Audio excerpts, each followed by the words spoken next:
Assalamualaikum warahmatullahi wabarakatuh. Saya Zaina Saida Nafisa, mahasiswa Pendidikan Agama Islam Institut Agama Islam Persis Garut. Pada kesempatan ini, saya akan mempresentasikan materi tentang macam-macam tauhid sebagai tugas ujian akhir semester mata kuliah ilmu tauhid yang diampu oleh Al-Ustadz Husein Zainal Mutakin LC MPDI. Sebelum memasuki pembahasan utama, di sebelah kanan teman-teman ada potret dari Al-Ustadz Husein Zainal Mutakin LC MPDI selaku dosen pengampu, dan di sebelah kiri teman-teman ada potret dari saya sendiri. Pembahasan kita kali ini didasarkan pada buku karya Dr. Haji Muhammad Hasbi yang berjudul Ilmu Tauhid, Konsep Ketuhanan dalam Teologi Islam. Sebuah karya yang sangat komprehensif dalam membahas konsep ketuhanan dalam Islam. Dalam Islam, tauhid dibagi menjadi 3 macam yang saling berkaitan. Ketiga macam tauhid ini adalah tauhid rububiyah, tauhid asma dan sifat, serta tauhid uluhiyah. Mari kita bahas satu persatu secara mendalam. Kita mulai dengan tauhid rububiyah. Tauhid rububiyah adalah keyakinan tentang keesaan Allah dalam perbuatan-perbuatannya. Maksudnya, kita meyakini bahwa Allah adalah satu-satunya yang memiliki hak dan kekuasaan dalam 3 hal utama. Pertama, Allah adalah satu-satunya pencipta seluruh makhluk. Tak ada satu makhluk pun yang tercipta tanpa kehendaknya. Kedua, Allah adalah satu-satunya pemberi rizki kepada seluruh makhluk. Setiap rizki yang kita dapatkan, dari yang terkecil hingga yang terbesar, semuanya atas kehendak Allah. Yang ketiga, Allah adalah penguasa dan pengatur segala urusan alam. Dari perputaran bumi hingga detak jantung kita, semua adalah dalam kendalinya. Adapun dalil dari tauhid rububiyah ini bisa teman-teman lihat dalam Quran Surah Az-Zumar ayat 62 dan Quran Surah Hud ayat 6. Dalam tauhid rububiyah, ada 3 aspek keimanan yang harus kita pahami. Yang pertama, kita beriman kepada perbuatan-perbuatan Allah secara umum. Yang kedua, kita beriman kepada qada dan qadar Allah. Dan yang ketiga, kita beriman kepada keesaan zatnya. Selanjutnya, mari kita bahas tauhid asma dan sifat. Ini adalah keyakinan tentang keesaan Allah dalam nama dan sifatnya yang tertera dalam Al-Quran dan hadis. Seperti kita ketahui, Allah memiliki nama-nama yang indah, Asmaul Husna, dan sifat-sifat yang sempurna.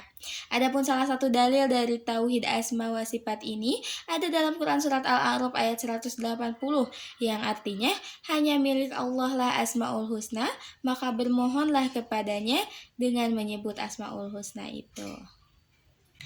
Dalam memahami tauhid asma dan sifat, ada 5 hal penting yang harus kita perhatikan. Pertama, kita harus menetapkan semua nama dan sifat Allah tanpa menafikannya. Kedua, kita tidak boleh melampaui batas dalam menamai atau mensifati Allah. Ketiga, kita dilarang menyerupakan nama dan sifat Allah dengan makhluknya. Keempat, kita tidak mencari tahu hakikat bentuk sifat Allah. Dan yang kelima, yang terpenting, kita harus beribadah sesuai dengan tuntunan asma dan sifatnya. Perlu kita ketahui bahwa tauhid rububiyah dan tauhid asma wa sifat yang telah kita bahas sebelumnya, keduanya termasuk dalam satu pembahasan yang disebut dengan tauhid ma'rifat dan tauhid isbat. Artinya, keduanya berkaitan dengan pengenalan dan penetapan keyakinan kita tentang Allah Subhanahu wa Ta'ala. Menariknya, pada dasarnya fitrah manusia adalah beriman dan bertauhid pada ma'rifat dan isbat. Bahkan, orang musyrik dan kafir pada zaman Rasul pun mengakui hal ini. Bisa teman-teman lihat dalam Quran Surah Al-Mu'minun ayat 86-89. Jikapun ada manusia yang mengingkari rububiyah dan kesempurnaan nama wa sifat Allah, itu hanyalah kesombongan lisannya saja, seperti yang terjadi pada Fir'aun dan pembelanya dalam Quran Surat Al-Isra ayat 102. Sekarang kita masuk ke pembahasan tauhid uluhiyah. Ini adalah puncak dari semua jenis tauhid. Tauhid uluhiyah adalah mengesahkan Allah dalam tujuan perbuatan-perbuatan hamba yang dilakukan dalam rangka taqarrub dan beribadah, seperti berdoa, bernazar, menyembelih kurban, bertawakal, bertaubat, dan ibadah-ibadah lainnya. Allah Subhanahu wa taala berfirman dalam Quran surah Al-Baqarah ayat 163, "Dan Tuhanmu adalah Tuhan yang Maha Esa, tidak ada Tuhan yang berhak disembah, melainkan Dia yang Maha Pemurah lagi Maha Penyayang." Ayat ini dengan jelas menunjukkan bahwa hanya Allah yang berhak disembah. Untuk mencapai kemurnian tauhid uluhiyah, ada dua hal mendasar yang harus kita perhatikan. Pertama, seluruh ibadah harus diperuntukkan hanya kepada Allah, bukan kepada yang lainnya.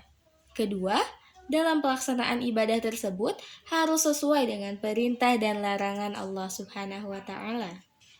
Ketiga macam tauhid yang telah kita bahas tadi memiliki hubungan yang sangat erat dan tidak bisa dipisahkan.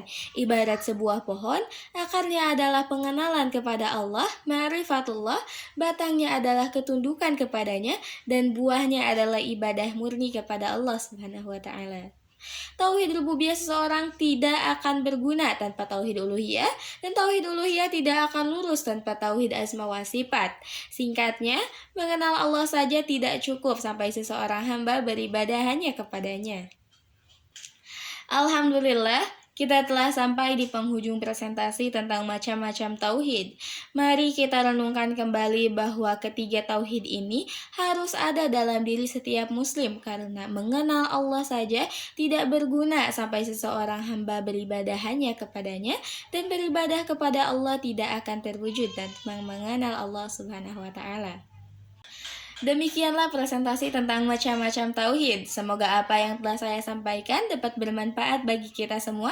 Terima kasih kepada Al-Ustadz Husain Zainal Mutakin LCMPDI atas bimbingannya, dan terima kasih kepada teman-teman sekalian yang telah menyaksikan video ini hingga selesai.